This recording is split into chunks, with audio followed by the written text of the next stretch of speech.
let's get started on this quick and easy recipe. Preheat your pan really hot and add 3/4 cup of quinoa until you start hearing popping like this.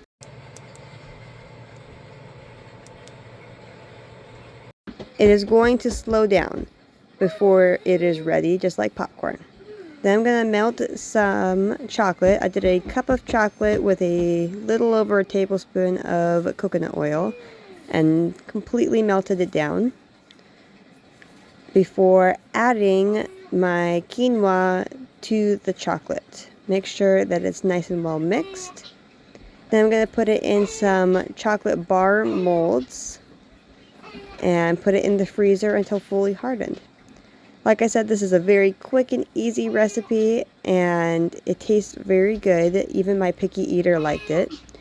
You can use any chocolate you want. My family prefers the milk chocolate, but you can use dark chocolate if you want an even healthier version.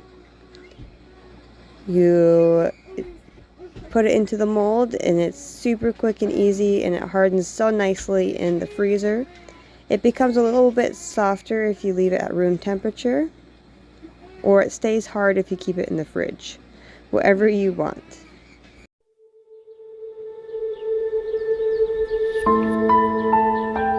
Here I am tapping the pan with the mold on top so that it gets smooth and takes out any bubbles before putting it in the freezer. Now it's fully hardened and I'm just going to remove it.